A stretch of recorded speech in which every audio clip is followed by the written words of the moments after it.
반갑습니다. 붓다의 복과 지혜입니다.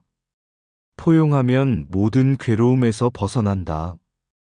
분노를 이기고 미움을 가라앉히며 다투지 않고 참음으로써 우리는 마음의 평화를 얻고 세상과 자신 모두를 이롭게 할 수 있습니다.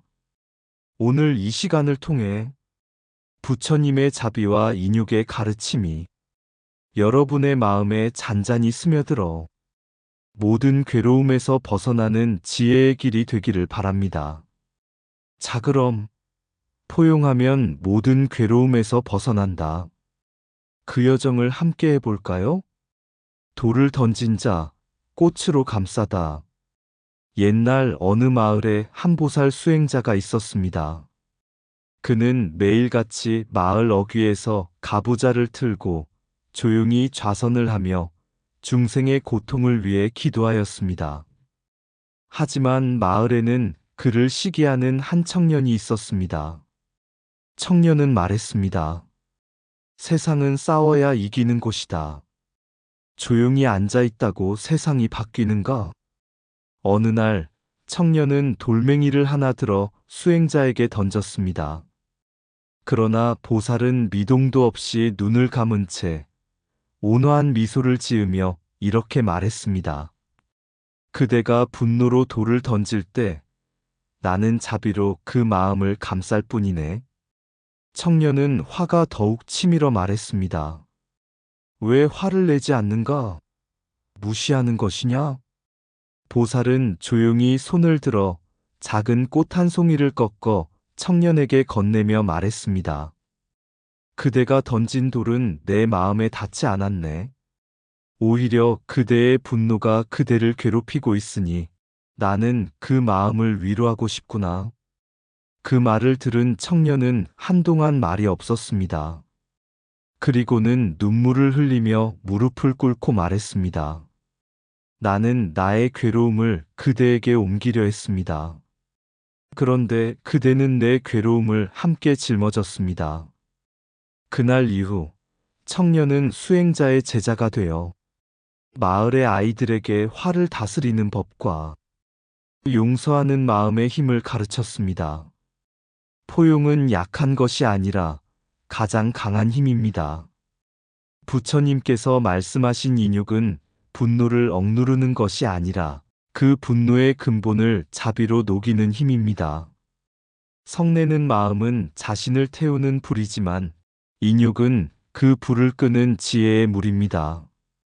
불 속에 꽃을 피운 자. 옛날 어느 마을에 나라수라는 청년이 살고 있었습니다. 그는 어릴 적 부모를 잃고 세상에 대한 원망과 분노로 가득 찬 사람이었습니다. 마을 사람들은 그를 피했고 누구도 가까이 하지 않았습니다. 그러나 나라수는 마음속 깊은 외로움과 고통을 숨긴 채 더더욱 세상을 미워하게 되었습니다. 그러던 어느 날 마을을 지나던 한 수행자, 승가다라 스님이 나라수 앞을 지나가게 되었습니다. 나라수는 행인들을 향해 습관처럼 퍼붓던 욕설을 이번엔 스님에게 쏟아부었습니다. 이 거짓 잡이나 팔고 다니는 늙은이는 왜 이리 뻔뻔한가? 그 눈빛, 그 웃음이 더 역겹다. 그러자 승가다라 스님은 걸음을 멈추고 부드러운 눈빛으로 나라수를 바라보며 조용히 말씀하셨습니다. 그대가 내게 주는 이 분노를 나는 받지 않겠노라. 그대의 고통이 내 마음에 닿기 전에 나는 그것을 자비로 감싸보내리. 나라수는 더 큰 분노로 주먹을 휘둘렀지만 스님은 피하지 않고 미소 지은 채 말했습니다. 아함자바함경에 이르기를 성냄은 독의 근원이며 일체 선근을 죽이는 뿌리이다. 내가 그대의 성냄을 받으면 나도 그 독을 마시게 되겠지. 그러나 나는 오늘 그 독을 물처럼 흘려보내겠다. 그 말을 들은 나라수는 이상하게도 마음이 흔들리기 시작했습니다. 그동안 누구도 자기의 분노를 꾸짖지 않으면서도 받아준 적이 없었기 때문입니다. 며칠 뒤 그는 조용히 승가다라 스님을 찾아와 물었습니다. 당신은 어째서 내게 화를 내지 않았습니까? 내 말이 틀렸다고, 나를 모욕했다고 생각하지 않으셨습니까? 스님은 웃으며 말했습니다. 지도론에서는 성을 참으면 모든 두려움에서 벗어난다고 하셨네. 내가 그대를 미워하면 나는 나의 평화를 잃을 뿐 아니라 그대의 고통까지 나의 것으로 만들게 되지. 자네의 분노는 자네 것이고 나의 자비는 나의 것이네. 그 순간 나라수의 눈에서는 눈물이 흘렀습니다. 그는 무릎을 꿇고 자신이 지은 모든 험한 말과 행위를 참회하며 말했습니다. 분노는 나를 태우는 불이었습니다. 나는 그 불에 타오르며 남을 태우려 했으나 결국 나 자신만 다치고 있었군요. 승가다라 스님은 그의 어깨를 토닥이며 말했습니다. 성냄은 불과 같고 인육은 물과 같네. 인육을 지키면 그대는 괴로움에서 벗어나리라. 그 후 나라수는 스님의 제자가 되어 화를 다스리는 수행자라는 이름으로 불리게 되었고 마을 사람들에게 분노가 아닌 자비를 전하는 사람이 되었습니다. 악한 사람을 꾸짖지 않고 품는 것은 성인의 마음이며 그 안에 자비와 지혜가 깃들어 있습니다.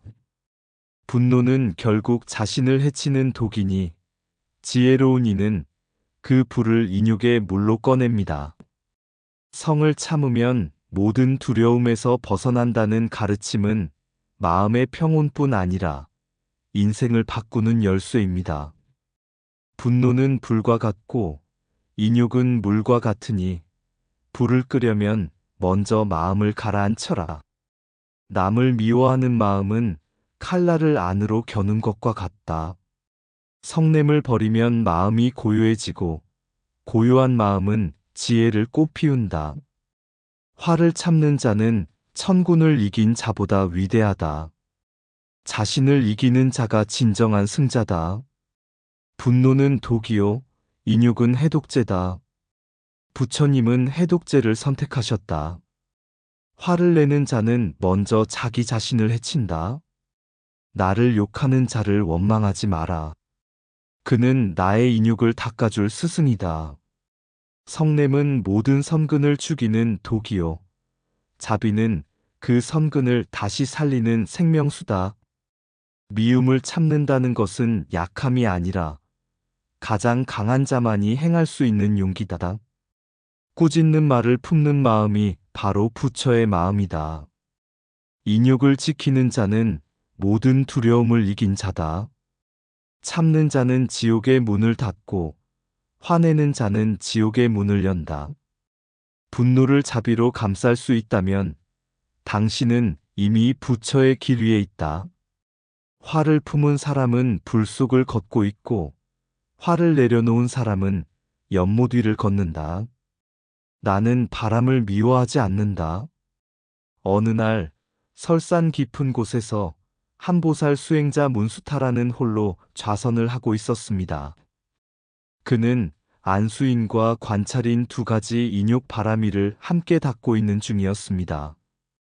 외부의 소음, 유혹, 계절의 혹독함도 모두 마음 안에서 평정하게 다스리고 있었습니다.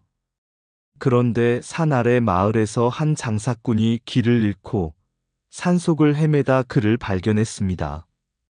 장사꾼은 수행자의 조용한 모습에 괜한 분노가 일었습니다. 이 세상은 고되고 험한데 저자는 저리 편히 앉아 도만 닦고 있다니. 그는 다가가 보살의 얼굴에 침을 뱉고 욕설을 퍼부었습니다. 게으른 자여, 세상과 단절한 자여, 무슨 도를 논한단 말인가? 그러나 문수타라는 아무 말도 하지 않았습니다. 그는 그저 고요히 합장한 채 마음속으로 다음과 같이 사유하였습니다. 나는 지금 유정의 꾸짖음을 받고 있다. 그러나 이 마음은 곧 안수인의 바다처럼 고요해야 한다. 그의 소리, 그의 손길, 그의 욕설도 모두 허공 위의 파문과 같을 뿐 장사꾼은 더 화가 났습니다. 그의 무반응이 더 얄미웠던 것입니다. 왜 아무 말도 안 하는가? 나를 무시하느냐? 그때 문수타라가 눈을 들어 부드럽게 말했습니다. 당신의 분노는 당신 마음에서 일어난 바람입니다. 나는 바람을 미워하지 않습니다. 나라는 실체가 없다면 누가 모욕을 당했다 할 수 있겠습니까? 장사꾼은 그 말을 듣고 말문이 막혔습니다. 자신이 휘두른 말과 행동이 허공에 부딪혀 스스로에게 되돌아오고 있다는 걸 느꼈습니다. 보살은 조용히 미소 지으며 덧붙였습니다. 대장경에 이르기를 나는 지금 허망한 분별로 괴로워할 이유가 없다. 모든 행은 실상이 없고 모든 고통은 실체 없는 마음의 분별이 일으킨 것이네. 그러니 나는 오늘 그대를 원망하지 않겠습니다. 오히려 그대가 지닌 그 괴로움을 함께 안아보려 합니다. 장사꾼은 갑자기 눈물이 흘렀습니다. 그는 무릎을 꿇고 말했습니다. 나는 내 고통을 감추기 위해 당신을 해치려 했습니다. 그러나 당신은 그 고통조차 연민으로 감싸 안으시는군요. 그날 이후 그는 문수타라를 스승으로 삼아 인욕과 자비를 배우게 되었고 자신도 언젠가는 분노를 잠재우는 자가 되겠다고 다짐했습니다. 안수인 꾸짖음과 욕설도 마치 바람처럼 받아들이며 마음을 흔들지 않음. 관찰인 고통과 모욕을 실체 없이 관찰함으로써 허망한 분별에서 자유로워짐. 무와 나라는 실체가 없다면 누가 비난을 받고 누가 고통을 받는가? 분노는 파도와 같고 인욕은 그것을 품는 바다와 같다. 꾸짖음은 지나가는 바람일 뿐 그 바람에 흔들리지 않는 나무가 되라. 나를 욕한 이도 중생이요. 중생은 모두 자비의 대상이다. 마음이 고요하면 세상의 소음은 곧 법문이 된다. 나는 지금 허망한 분별로 괴로워할 이유가 없다. 진정한 인욕은 침묵이 아니라 지혜로서 마음을 비추는 일이다. 자신을 지키는 이는 싸우지 않고 이해하는 이는 미워하지 않는다. 나는 없다면 누가 욕을 당하고 누가 미워하는가? 화는 나를 찾을 수 있어도 나는 화를 찾지 않는다. 허공이 모욕에 흔들리지 않듯 지혜로운 이는 헐뜯음에도 요동치지 않는다. 모든 행은 헛개비와 같고 그 속에 참된 나도 없느니라. 내가 옳다는 집착이 놓일 때 비로소 마음은 평화롭다. 꾸짖는 자가 있기에 나의 인욕은 깊어진다. 감사하라. 화는 순간에 불이고 인욕은 생명의 등불이다. 비난을 관찰하는 이는 스스로를 깨우치고 다시는 물들지 않는다. 안수인 조용히 받는 참을성. 관찰인 지혜로 분별하지 않는 관찰. 무하나 없음의 근본 진리를. 참음의 향기는 칼보다 깊다.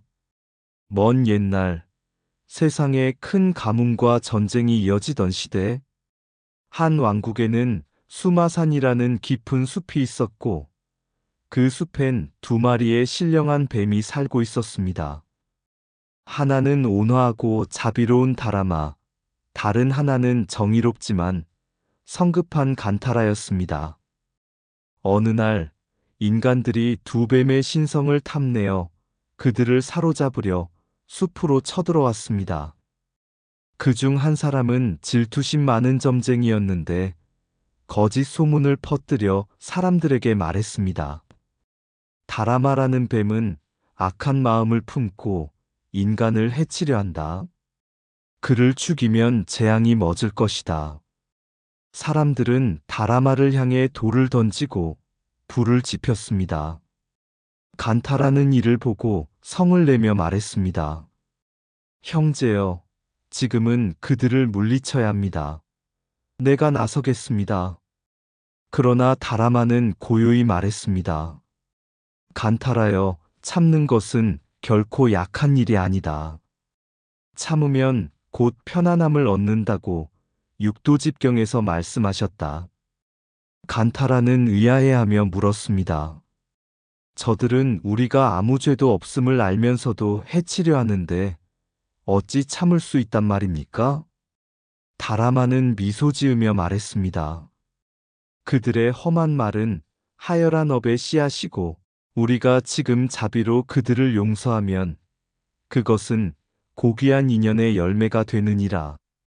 다라마는 몸을 낮추고 그들에게 이렇게 말했습니다. 나는 너희를 미워하지 않는다. 나를 해치려는 그 마음이 어디서 왔는지 나는 오히려 그것이 아플 뿐이다. 이 말을 들은 마을의 장로들은 깊은 충격에 빠졌습니다. 거짓을 믿고 뱀을 해치려 했던 것에 죄책감을 느꼈고 다라마 앞에 무릎을 꿇고 사죄했습니다. 그 후 다라마와 간타라는 다시 숲으로 돌아갔고 사람들은 뱀을 신성한 존재로 여기게 되었습니다. 이 이야기는 후에 부처님께서 전생의 일로 회상하신 것이며 그때의 다라마가 바로 보살행을 닦고 계시던 부처님 자신이었습니다. 부처님의 회상 사리불의 질문에 대한 대답. 어느 날 사리불이 부처님께 여쭈었습니다. 세존이시여, 어찌하여 세존께서는 항상 꾸짖음과 욕설에도 분노하지 않으십니까? 부처님은 조용히 회상하며 말씀하셨습니다. 나는 전생의 욕설과 헐뜯음을 자비로 받아들이며 인욕 바라미를 닦았느니라. 그들은 나를 헐뜯고 욕하였지만 나는 그들을 원망하지 않았다. 왜냐하면 험한 말은 하열한 업을 만들고 자비는 고귀한 인연을 열기 때문이니라. 참음은 약함이 아니라 평화를 여는 열쇠입니다. 험한 말은 하열한 업의 씨앗이요. 자비는 고귀한 인연의 열매입니다. 욕설을 자비로 감쌀 수 있는 자가 진정한 수행자입니다.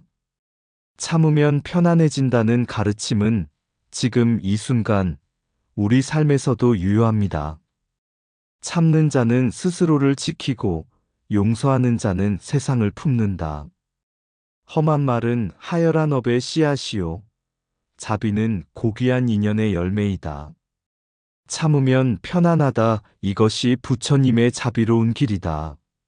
상대를 용서할 때 나는 고통에서 자유로워진다. 분노는 인연을 끊고 자비는 인연을 잇는다. 나를 욕하는 이는 미워할 대상이 아니라 자비를 베풀 대상이다. 해를 당하였을 때 자비를 품는 자가 보살이다. 용서는 있는 것이 아니라 덜어내는 지혜이다. 참으면 마음이 고요하고 고요한 마음은 진리를 비춘다. 타인의 죄를 감싸는 마음이 바로 나를 해탈로 이끈다.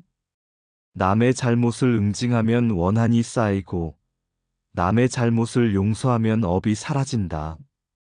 자비는 눈에 보이지 않지만 세상에서 가장 깊은 흔적을 남긴다. 원망은 또 다른 고통을 부르고 용서는 모든 괴로움을 끊는다. 침묵 속에서 화를 이기고 연민 속에서 용서를 택하라. 남이 나를 헐뜯을 때 나는 그의 괴로움을 먼저 바라본다. 이것이 자비의 시작이다. 가시밭길 위에 핀 연꽃. 옛날 옛적 모든 중생의 마음을 헤아리는 한 보살이 있었습니다. 그는 가는 곳마다 욕설과 질투, 오해와 시기를 받았고 그를 알아주는 이는 없었습니다. 어느 날 한 제자가 물었습니다. 스승님, 어째서 사람들의 험한 말과 거친 행동에도 웃음을 잃지 않으십니까? 그들은 스승님께 상처를 주려 합니다. 그런데 어찌 화내지 않으십니까? 보살은 조용히 대답했습니다. 첫째, 나는 안수인의 수행으로 그들의 분노를 그대로 받아들이되 그것이 내 마음을 어지럽히게 허락하지 않노라. 둘째, 나는 관찰인의 눈으로 이 모든 험한 말이 그들의 괴로움에서 비롯되었음을 본다. 그러니 나는 그들을 원망할 이유가 없다. 셋째, 나는 나라는 실체가 없음을 안다. 그러니 누가 나를 욕하더라도 사실 욕당할 나도 없다. 그날 밤 스승은 제자와 함께 길을 걷다가 시가 무성한 길을 지나게 되었습니다. 제자가 말했습니다. 이 길은 너무 험하네요. 발이 아픕니다. 스승은 웃으며 말했다. 그대는 지금 가시를 밟고 걷지만 나는 이 가시밭길 위에 연꽃을 피우려 한다. 포용은 고통을 없애는 것이 아니라 고통을 이겨내는 가장 아름다운 방법이기 때문이다. 성냄을 이긴 자는 세상에서 가장 지혜로운 사람입니다. 안수인과 관찰인을 실천하는 자는 그 어떤 괴로움도 마음에 담지 않습니다. 용서와 포용을 선택하는 자는 업의 사슬을 끊고 인연의 꽃을 피웁니다. 부처님께서는 전생에 수없는 모욕과 공격을 당하시면서도 항상 이렇게 말씀하셨습니다. 나는 그들을 원망하지 않는다. 오히려 그들의 괴로움에 자비를 보낼 뿐이다. 이것이 바로 인욕바람일, 무아의 지혜, 자비의 실천, 그리고 포용의 완성입니다. 지금 이 순간 우리 모두의 마음속에도 연꽃 한 송이가 피어나기를 바랍니다. 그 연꽃은 분노를 감싸고 미움을 녹이며 고통을 덜어주는 자비의 꽃이 될 것입니다. 이 가르침이 여러분의 마음에 등불이 되어 고요한 수행과 밝은 삶으로 이끌어주기를 바랍니다. 포용하면 모든 괴로움에서 벗어난다. 착하지 않은 이의 칼끝 아래 착한 이가 무릎 꿇는 것이 아니라 자비의 손을 내민다. 은혜는 칼보다 날카롭고 진실은 거짓을 가른다. 꾸짖지 않고 성내지도 않으면 현성의 지혜가 마음 깊이 머무르고 사납게 흔드는 바람 속에서도 돌산처럼 흔들림 없다. 분노는 스스로를 태우는 불. 그 불길에 탄 마음은 이 세상도 저 세상도 헤매이리라. 그러니 선인은 그것을 끊어내고 물처럼 맑게 자신을 씻는다. 용서란 약한 자의 무기가 아니라 부처의 눈물이며 보살의 호흡이다. 인욕은 보배와 같아. 품고 닦으면 모든 악이 무너진다. 네가 나를 욕해도 나는 너를 이해하려 하니 그 까닭은 내 마음속 번뇌가 내게 닿지 않기를 바람이다. 묵묵히 참는 것, 그 안에 평화가 피고 미움의 말이 창끝처럼 날아와도 나는 나를 해치지 않으리. 이해는 칼을 무디게 하고 자비는 적을 잊게 하며 포용은 나를 자유롭게 하여 모든 괴로움에서 벗어나게 하리니 나는 오늘도 인욕을 연습한다. 그 길이 곧 해탈의 길이니라. 이상 붓다의 복과 지혜였습니다. 오늘도 복지구족한 날 되세요. 구독과 좋아요는 붓다의 복과 지혜를 밝히는 큰 자비의 등불이 됩니다.